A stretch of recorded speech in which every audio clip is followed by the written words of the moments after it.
हर हर महादेव। गया यात्रा के पूर्व श्रीमद् भागवत महापुराण की कथा सुने अथवा गया में श्राद्ध करके लौटने के बाद श्रीमद् भागवत महापुराण की कथा का श्रवण करना चाहिए, ऐसा प्रश्न जो है विजय पांडे बलिया के रहने वाले हैं उन्होंने किया है। तो आइए इस पर विचार रखते हैं कि कुछ लोगों का मानना है कि गया श्राद्ध करने के बाद जो है भागवत कथा सुननी चाहिए, जैसा कि महात्म्य में जो कथा है गोकर्ण महाराज धुंधकारी जी की, क्योंकि वहाँ पे गया श्राद्ध के बाद ही कथा सुनाए हैं। तो उसी का आश्रय लेकर के कुछ लोग जो है बाद में इस कथा को सुनते हैं। तो इसको पहले इसके विषय में यह सोचना चाहिए कि यह कथा का सार क्या है, इसका संदेश क्या है। संदेश यह है कि जब उसकी मुक्ति नहीं हुई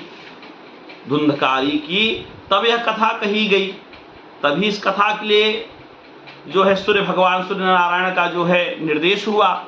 क्योंकि उसने स्वयं कहा कि गया श्राद्ध सतेनापि मुक्तिर्मेन भविष्यति, कि आप एक नहीं सैकड़ों गया श्राद्ध कर देंगे फिर भी मेरी मुक्ति होने वाली नहीं है। तो उसकी मुक्ति किससे हुई कि धन्या भागवती वार्ता प्रेत पीड़ा विनाशिनी, कि जो भागवती वार्ता है श्रीमद् भागवत महापुराण की कथा यह धन्य है, यह प्रेत पीड़ा विनाशिनी, यह प्रेतत्व से मुक्ति देने वाली है। अब इस कथा को श्रवण पहले करें या बाद में करें, इसका निर्देश देखिए। पंचम श्रीमद् भागवत महापुराण के महात्म्य के पंचम अध्याय का श्लोक संख्या 90, वहां पर देखिए तो उससे स्पष्ट हो जाता है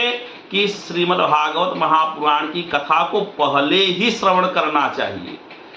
श्राद्धे प्रयुक्तम पितृतृप्तिम आवाहे नित्यम सुपाठाद पुनर्भवम च, मतलब श्राद्धे प्रयुक्तम पितृतृप्तिम आवाहयेत नित्यम, कि जिस समय आप श्राद्ध में श्राद्ध करने जा रहे हो उस समय इसे नित्य जो है आवाहित करनी चाहिए अथवा इसका श्रवण करना चाहिए। और इसका सुपाठाद पुनर्भवम च, और अच्छी तरह से इसका पाठ श्रवण करने से पुनर्भवम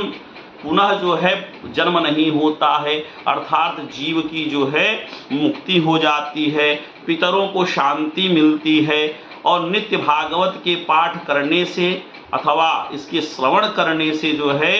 अक्षय मोक्ष की प्राप्ति होती है,